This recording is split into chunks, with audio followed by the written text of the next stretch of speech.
two pieces of the same type of metal touch in space, they become permanently welded together. Yeah. It's called cold welding.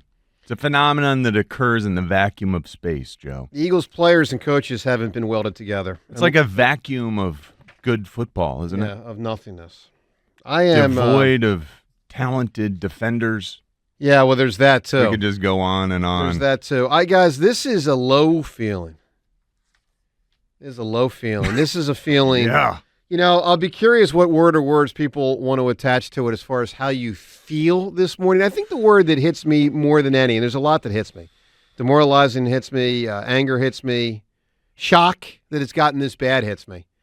A certain degree of apathy. Certain degree. Not overwhelming, but like a certain degree. But I think the thing that hits me the most this morning, feeling-wise, is a feeling of disgust.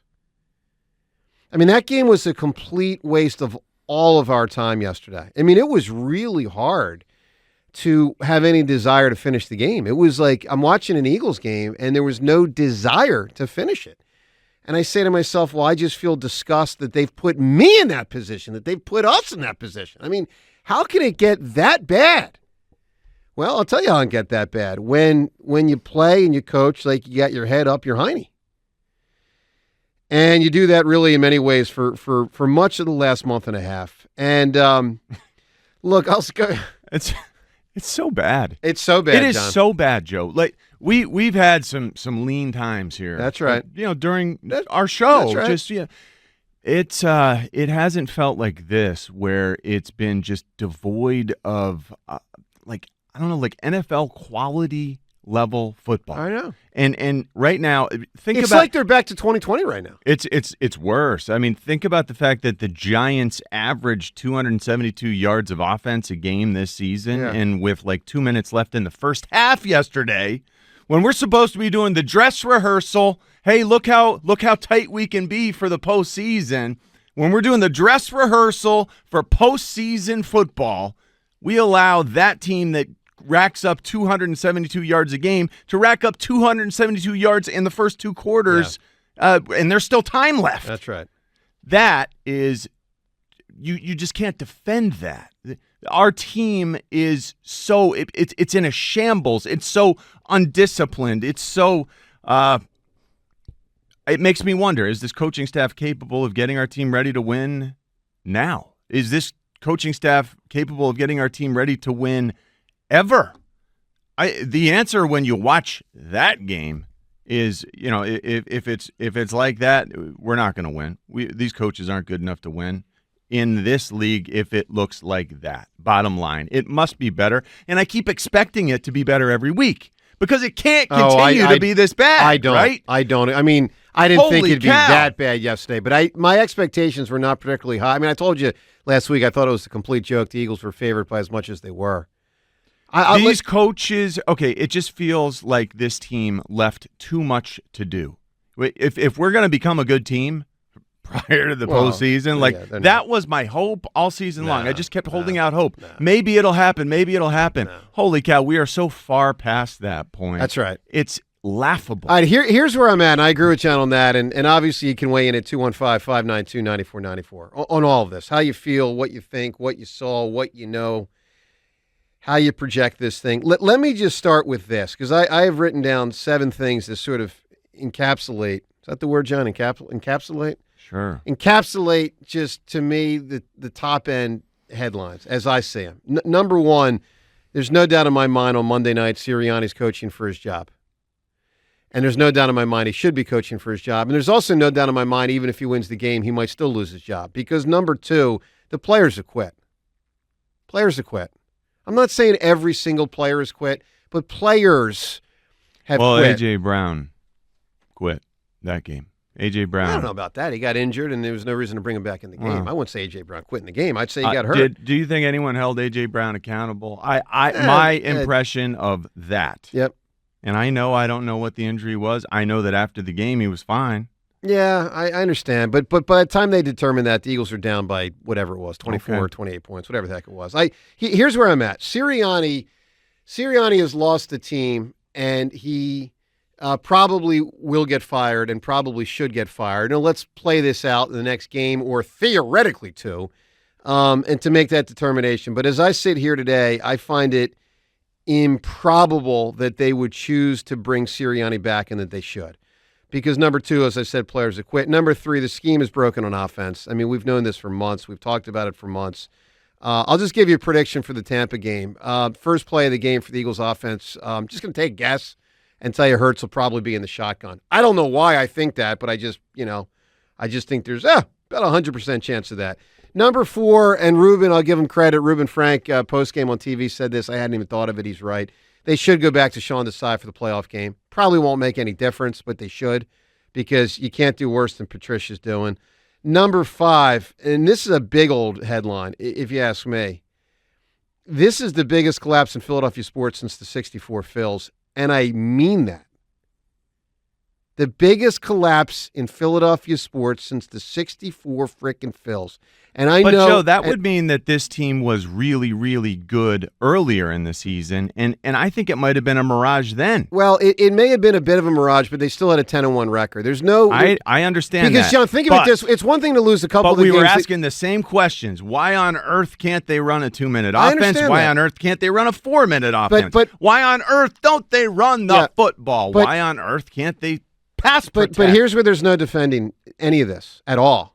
It's one thing to lose to San Francisco and Dallas. It's another thing to lose when you have stuff on the line at the end to Arizona and the Giants, who have a combined -3 wins this year. And when you look around the rest of the league, the good teams are looking good. Like they are doing what's called for this time of year. That's what you expect. Yeah.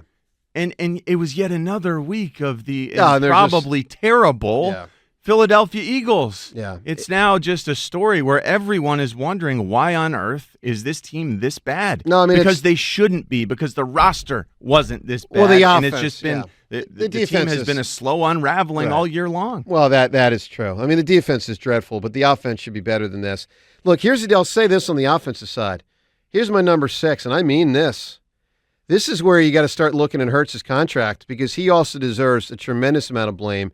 And you got to start peeking into the future to say, when can I reasonably get out of this contract and be done with him? Now, let me be really clear. I'm not saying that's I'm not ready to say that. Hold on. Hold on. Yeah. Hold on. Let me be clear. I'm not saying that kicks in next year. He's the quarterback next year. But I might not want him to be the quarterback after next year.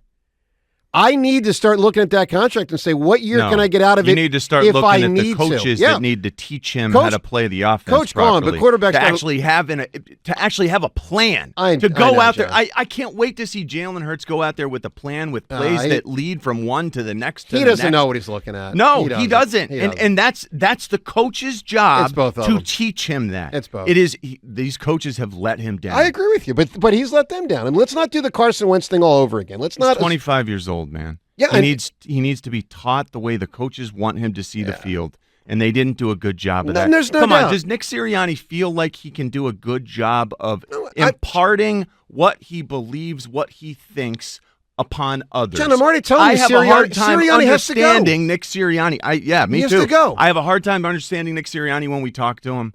We've always had a hard time understanding that, and I always wondered, does that get in the way of good coaching? Right. I think we're getting the answer. I think we see that this team is confused by what they're being asked to do. I agree with you. Defensively, they don't know how to play. They don't know where their help is. They don't know where to align. There's confusion. You can see that at times. And offensively, it's just so painfully basic. That's right. And simple and predictable, and everyone knows what we're going to run. Just like we as fans, we've watched it. Man, the other team, they've watched it more and more and more and more, and they can't believe that we keep doing the same stuff. I mean, rest of the league has passed us by. That's right. Holy cow. Like rear view mirror going 150 miles an hour, and we're just standing there waving. See you guys. John, I hear you, man. Believe me. And I cannot believe the Eagles are favored in the playoff game. Me neither. I don't think they will be.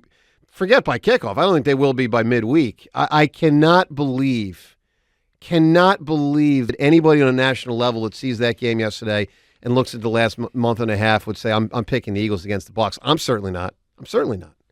I mean, it's just look. They have desire and belief, the Bucks. Like I don't think that these players have desire and belief either. Well, I agree. We as fans, we watch that product and we're just like, no, that doesn't work. Yeah. Of course the players feel some of that too. That's got to be so discouraging. Getting ready to take the field on a long week, Monday Night Football, right. Everyone's watching. And you know that this is almost like a doomed assignment, that your coaches will put you in a worse position than the other side will? And the words they all say after the game, and I mean all of them, the players and coaches, they feel so hollow. I mean, and I know it's a tough spot. Like, what can you really say? You're asking these questions, these probing questions. What are you going to say? But the words feel so vacant. They feel Carson 2020-esque to me. They just feel like the words have no meaning because they don't really know. There's nothing else to say. We ran out of what to say. I agree. Long, long ago. I agree. And it's just like we keep going back. It's a month and a half now. A month and a half of trying to figure this out when there really isn't an answer. When the answer is the coaches aren't good enough to put this team in a position to beat other teams that have good coaches. Yeah, I'm also not going to let the players off the hook. Here's the final thing I'll say, and I don't know.